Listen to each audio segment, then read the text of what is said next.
Costello. I don't blame you when you look at a fat little tub like that. Come here. Come over here. You're late again. Where have you been? Hey, Abbott, I just come from the contractor that's building my new house. It's going to be a house with 7 Grables. Do you mean 7 gables? Nope, 7 Grables. When I build a house, I want it well built. You dummy, wasting your time with a contractor when you've only got 48 hours to get rid of that money that you won last week before income tax time was due. I'm trying to get rid of the money, Abbott. Well. Yesterday I bought a 1923 Maxwell for $75. But with it, I had to take $400 worth of accessories. $400 worth of accessories? Yes, I had to buy 2 horses to pull it. $400. You've got $38,000 to get rid of. And you've got to get rid of it and make sure that you don't get it back. Okay. I'll get rid of it so it'll never come back. How? I'll lend it to Europe.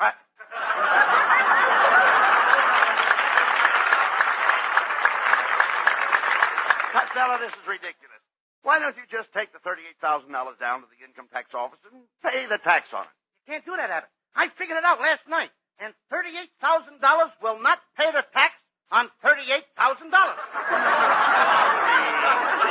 Talk sense.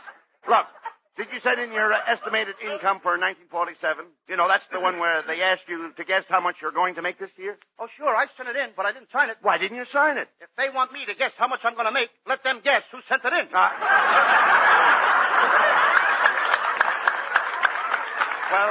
how about deductions? My what? Deductions. Like, when I file my tax, the man wanted to allow me $500 for my wife. For your wife? That's way over ceiling. Look, I'm talking about the penance. You see, everybody comes under a different tax table. Now, if you're single, you come under one table. If you're married, you come under another table. That did it, Abbott. I ain't paying no taxes. Why? I refuse to do business under the table. Oh. Costello, you're impossible. You'll never figure that tax out. So you've got to get rid of that money. Now, hey, wait a minute. I've got an idea. The best place to lose money is at the racetrack. Racetrack? That's wonderful, Abbott. I love horses.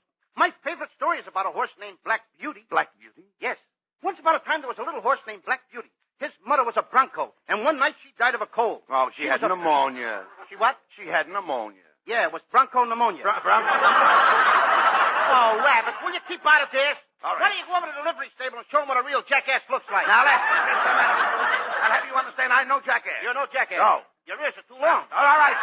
Go on with the story. Okay, now the farmer who owned Black Beauty, he loved him. And he used to brush and comb the horse. No, you mean he curried the horse.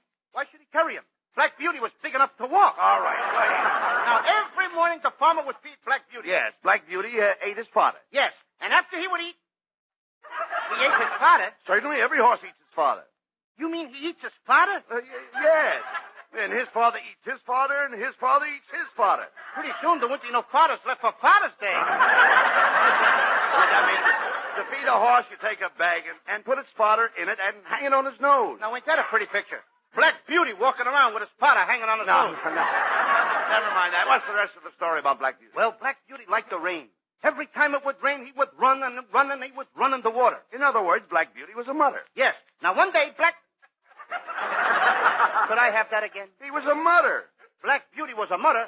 How could a he be a mudder? Ain't a she a mudder? Certainly not. Sometimes a he makes a better mudder than a she. Well, we learn something new every day. Listen, Abbott, suppose a mama horse has little horses.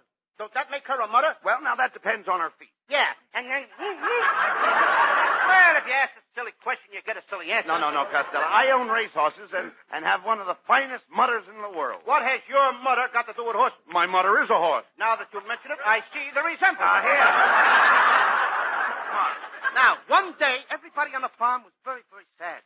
The farmer was sad. All the little horses were sad, too. They were so sad just a second, Lou. Wait a minute. Don't break me down. Why was everybody so sad? Black Beauty was limping around. Oh, that's too bad. There was something wrong with his front legs. Mm-hmm. The farmer took Black Beauty to find he had something wrong with his foreleg. Yes. And then after... Would you mind running that past me again, please? I said he was having trouble with his foreleg. I just told you he limped on his 2 front legs. Well, Costello, a horse's forelegs are in front. His 4 legs are in front? Yes. What are those things in the back? Crutches? You don't understand. A horse has 4 legs in front and hind legs in back. 4 legs in front and hind legs in back? Right. What are we talking about, a horse or a centipede? Listen, you. Listen. please, I'm trying to tell you that a horse has 4 legs in front. Oh, Abbott, you're sure his 4 legs are in front? Certainly. Okay, then tell me this. What keeps his tail up? His hind legs. Look, when I say that the horse has 4 legs in front, I don't mean that his 4 legs are in front. I mean his 4 legs are in front. A horse has 4 legs. But all 4 of them are not 4 legs. Oh, when you say that a horse has 4 legs in front, you don't mean that his 4 legs are in front. You mean that his 4 legs are in front. A horse has 4 legs, but all of them are not 4 legs. Now you've got it. Now I've got it. I don't even know what I'm talking about. Well, Costello, here's the racetrack. Now, Saturday night is the deadline for income tax, and you've got to lose that money. Now, I'll tell you how to bet because you don't know a horse from the side of a barn. That I know. I do, too. Test me. All right. Look over there. What is that? A horse or the side of a barn? Abbott, this time you're right. See, you know absolutely nothing about horses. You don't study form. You don't know track conditions. And with no information whatever, do you know what can happen to you, Lou? Yes, I can win. You can Costello, to lose, you've got to play long shot. Now, I've got a horse that goes off at 20 to 1. Well, let's hurry, Abbott. It's 12:30 now. Oh, there's no hurry, no hurry. No hurry. He doesn't go off till 3 o'clock. I thought you said he was going off at 20 to 1. He is. He goes off at 20 to 1 at 3 o'clock. How can he go off at 20 to 1 if he goes off at 3 o'clock? Listen, no matter what time he goes off, it'll still be 20 to 1. It'll still be 20 to 1 at 3 o'clock? That's right. Abbott, let me smell your hair. What do you mean? Go ahead. Uh-huh. No smell, just as I thought. You've been drinking the hair tonic again. Now, you cut that out, Costello. You've got to lose that money. Now, the smart thing to do is buy a dope sheet. You can get smart from buying a dope sheet? Certainly, if you have the dope, you're smart. Is that clear? Oh, sure. The horse goes off at 20 to 1 at 3 o'clock. Never mind that. Hey, I think that fellow over there is selling tip sheets. Let's ask him. Say, mister. Yes? Do you sell tips on horses? As Dr. Livingston said to Stanley, you came to the right place. I've got Joe's tip sheet, Henry's tips, Eddie's tips, and asparagus tips. Asparagus tips? That's for green horse players. Well, we'll take Joe's tip sheet. Is it any good? As the Queen of Sheba said to Solomon, it's wonderful. Look, mister, forget that. We want a tip sheet that picks losers. Losers? Well, if you want to lose, I've got a horse that goes off at 20 to 1. At 3 o'clock? No, 4:30. Look, mister. Cut it out! Look, mister, as Dr. Jekyll said to Mr. Hyde, take a powder. All right. Quiet, Costello. Mister, give us a copy of Joe's tip sheet. Fine, there you are. And as young Dr. Malone said to Ma Perkins, that will be $5. Okay. Now I'll be able to pick the horses. Oh, you mean you want to use Joe's tip sheet to pick the horses? Well, in that case, you'll need a copy of Henry's tip sheet. You see, that explains what Joe's tip sheet is all about. How much is that? $10. Okay, I'll take it. Let's go, Abbott. Just a minute, Fatty. Can you read the code in Henry's tip sheet? Oh, sure. I can read... What code? Aha! Well, then you'll need Don's tip sheet, which explains the code on Henry's tip sheet, which picks the horses in Joe's tip sheet. That'll be $25. Oh. Come on, Costello. We've got to make some bets and lose that money. Nothing doing, Abbott. I can lose all my money right here. Here's $25. Thank you.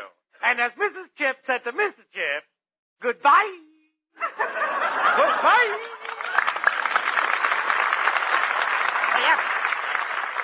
Right. I don't need this guy's tip. I got something right special from the feed box. What is it? Oats. And they're delicious. Now, look, Costello. Hey, they're skinning in it. Maybe you can give us a loser. Hiya, fellas. Hey, what time is it? 3 o'clock. Good. I got a horse that goes off at 20 to 1. How can a horse go off at 20 to 1 at 3 o'clock? Now, just a minute. I'm the straight man. Skinny, Costello's got a lot of money to lose. Do you know any slow horses? Why, sure. Play Ashcan in the third. Now, wait a minute. Are you sure Ashcan is a slow horse? You're a slow horse. Boys, if Paul Revere had ridden Ashcan, you'd be doing your baseball routine about cricket. About cricket? I wonder how it would sound. Whom is on first? Right. Come on, Costello. Let's call for the first race. Let's get a bet down. I'm going to play Whirlpool. Here, mister. 500 on Whirlpool to win. They're off. Hey, you got the bet down just in time, Costello. They're off. I hope Whirlpool doesn't win. Abbott, the only way that horse could win is if he had an outboard motor attached to him.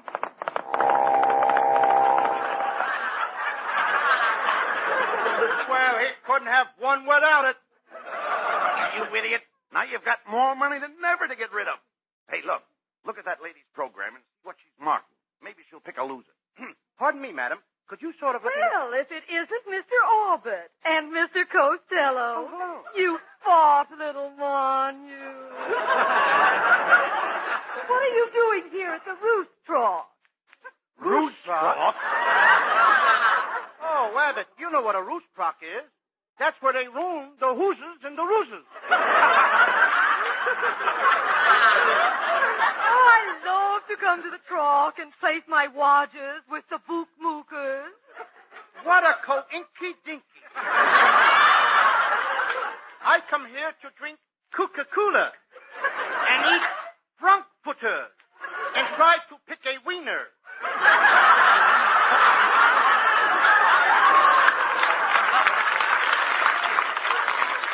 Well, it's been grand seeing you.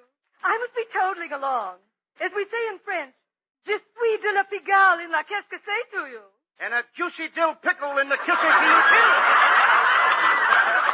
Costello. Hey, Costello, we should come to the track more often.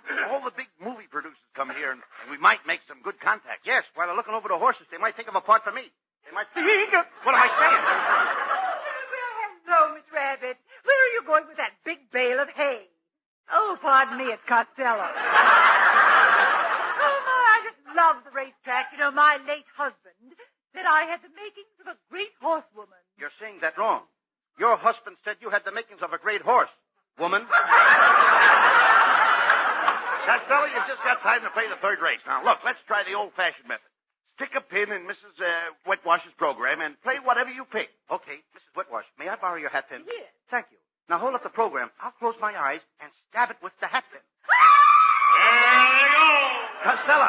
Costello, you stuck Mrs. Wetwash with a hat pin. Look, she's jumping the fence. She's out on the track. At the corner, Mission Bell is going to the front.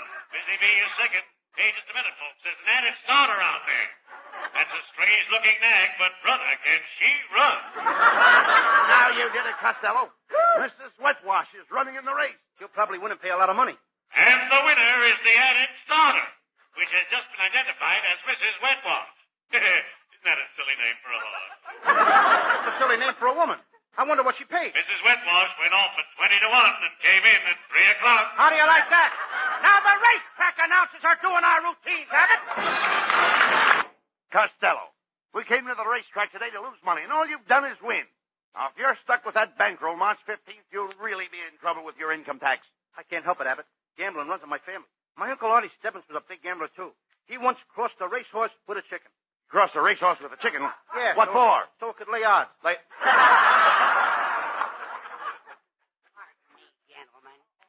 Gentlemen, would you like to buy a sweepstake ticket? They're 50 cents a piece. Oh, sure. Here's $50. Give me 100 of them. Hey, wait a minute. The price marked on these tickets is $2. How can you afford to sell them so cheap? The race was last year.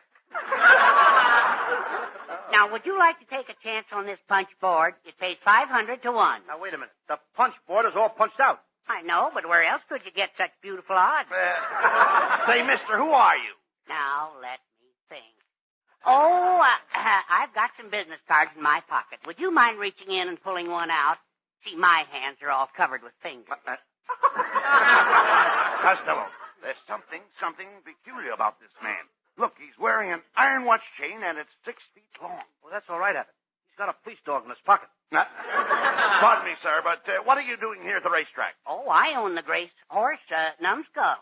My wife gave him to me for my birthday. Your wife gave you a horse? Yeah, she didn't want me to have anything sharp.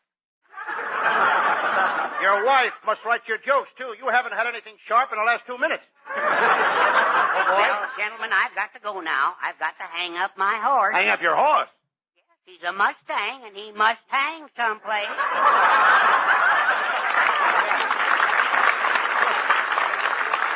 Abbott, they ought to send that guy to the United Nations conference. As a delegate? No, it's a problem. Oh. Come on, Costello. Let's take a look at his horse, Numbskull. He may be just the horse to lose your money on. Oh, Louis Costello. Costello, here's Marilyn Maxwell. My, but you look pretty, Marilyn. That's a lovely dress you're wearing. Oh, it's just something I threw on.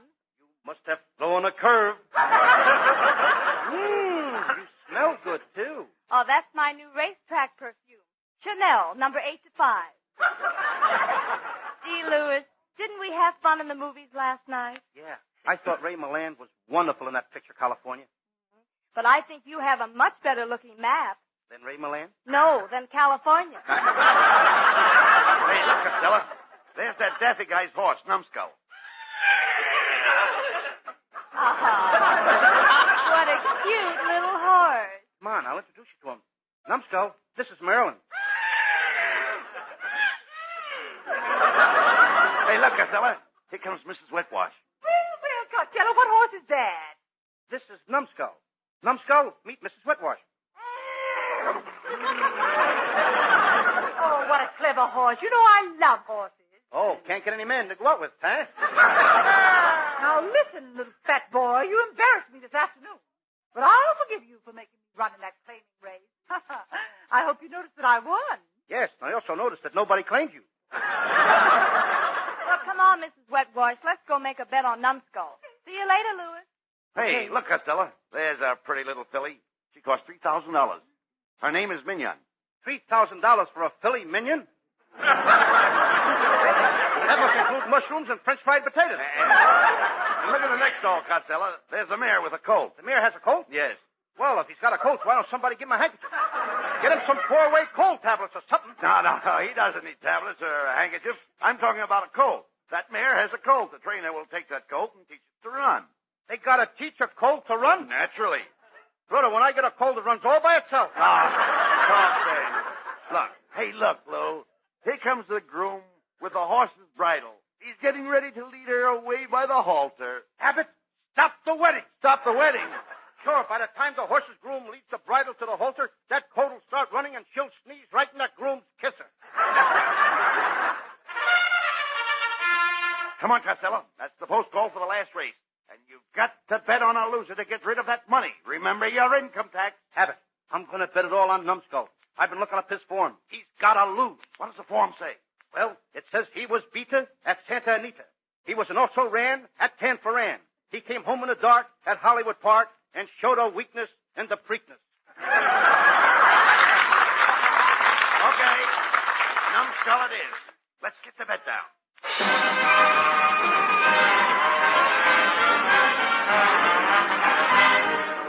Quarter race, folks. At the quarter, it's Numbskull by 2 lengths. Banjo is second, and Bazooka is third. Oh, no! Oh, no! They're coming into the stretch. Numbskull is in front by 3 lengths. Oh, no! Oh, no! Oh, yes. Oh, yes. And the winner is Gertie's Corset. Did you hear that, Costello? The winner was Gertie's Corset. That was a tight squeeze. Well, we did it, Abbott. The money's all gone. I don't have to worry about no income tax. Attention, everybody. Hold all tickets. There's been a disqualification. Gertie's Corset got rough in the stretch and broke in front of Numbskull. How do you like that? They busted Gertie's corset. And here is the judge's decision. The officials are putting up Numbskull's number and taking down Gertie's Corset. You hear that, Costello? Numbskull's number is up. So is mine. Alcatraz, here I come. Come on, Abbott.